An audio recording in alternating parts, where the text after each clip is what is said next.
જબુ ગામમાં આવેલ શ્રી CN બક્ષી સાર્વજનિક વિદ્યાલય ખાતે 15મી ઓગસ્ટની ભવ્ય ઉજવણી કરાઈ। બોડેલી તાલુકાના જબુ ગામ ખાતે આવેલી હાઈસ્કૂલમાં 80મા સ્વાતંત્રતા દિવસની ભવ્ય અને ઉત્સાહભેર ઉજવણી કરવામાં આવી હતી। શાળાના પ્રમુખ શ્રી ઘનશ્યામસિંહ વાસદિયા દ્વારા શાળાના પટાંગણમાં ધ્વજવંદન કરવામાં આવ્યું હતું અને રાષ્ટ્રગાન સાથે સમગ્ર વાતાવરણ દેશભક્તિના રંગે રંગાઈ ગયું હતું। આ પ્રસંગે શાળા સ્ટાફ, મોટી સંખ્યામાં ગ્રામજનો, વાલીઓ તથા ગામના આગેવાનો અને વિદ્યાર્થીઓ ઉપસ્થિત રહ્યા હતા। સ્વાતંત્ર્ય દિવસની નિમિત્તે શાળા પરિસરમાં વિદ્યાર્થીઓ દ્વારા અનેક પ્રકારના પ્રોજેક્ટ બનાવી રજૂ કરવામાં આવ્યા હતા, જ્યારે સમગ્ર પ્રોજેક્ટ શિક્ષિકા હેમલબેન રાણાના નેતૃત્વ હેઠળ વિદ્યાર્થીઓએ વેસ્ટમાંથી બેસ્ટ બનાવવામાં આવ્યા હતા, જેને નિહાળવા ટ્રસ્ટી મંડળ, શિક્ષકગણ અને વિદ્યાર્થીઓ સહિત આગેવાનો પહોંચ્યા હતા અને તે આકર્ષણનું કેન્દ્ર બન્યું હતું। વિદ્યાર્થીઓએ સ્વાતંત્ર્ય સેનાનીઓના જીવન પર આધારિત તથા કુદરતી પ્રોજેક્ટો રજૂ કર્યા હતા।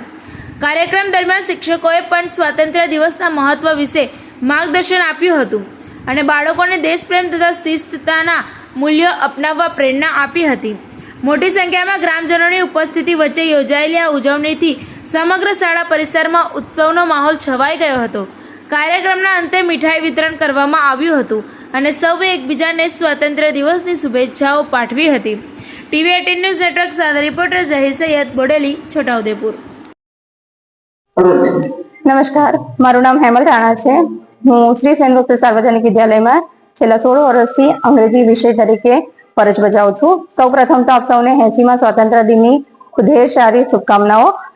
આજે અમારા બાળકોએ હર ઘર તિરંગા અંતર્ગત એક નાનકડું પ્રદર્શનનું આયોજન કરેલ છે, જેમાં બાળકોએ સરસ મજાની અલગ અલગ પ્રકારની વસ્તુઓ, અનોખી વસ્તુઓ બનાવી છે, જેનો ઉપયોગ એમને કર્યો છે માત્ર ને માત્ર વેસ્ટ વસ્તુઓમાંથી।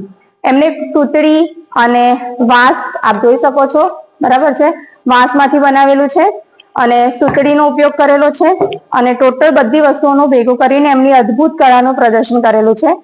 છેલ્લા 3 દિવસથી બાળકો, માત્ર ને માત્ર છેલ્લા 3 દિવસથી આ બાળકોએ સખત મહેનત કરીને આ પ્રદર્શનને અમલમાં મૂક્યું છે। આ આદિવાસી બાળકોની પ્રતિભાઓ ખૂબ જ સરસ છે અને આપ સૌ આ પ્રતિભાને નિહાળવા માટે, આ પ્રદર્શનને નિહાળવા માટે અચૂક પધારજો।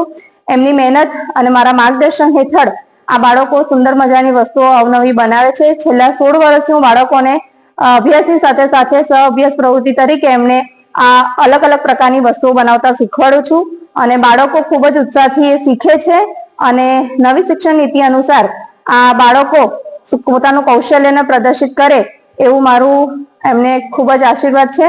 ખૂબ જ જીવનમાં આગળ વધે અને આ પ્રદર્શનમાં અમારી શાળાના એગ્રીકલ્ચર વિભાગના ધર્મિષ્ઠાબેન રાઠવા મેડમની પણ ખૂબ જ સરાહનીય કામગીરી રહી છે। બાળકોને ખૂબ જ સારી રીતે એમને બધું માર્ગદર્શન મારી સાથે પૂર્ણ કરવામાં એમની ખૂબ જ ભાગીદારી રહી છે। હું મેડમશ્રીનો પણ ખૂબ ખૂબ આભાર માનું છું અને આ પ્રદર્શનને નિહાળવા આપ અચૂકથી પધારો એવી પણ મારી હાર્દિક સ્વાગત છે।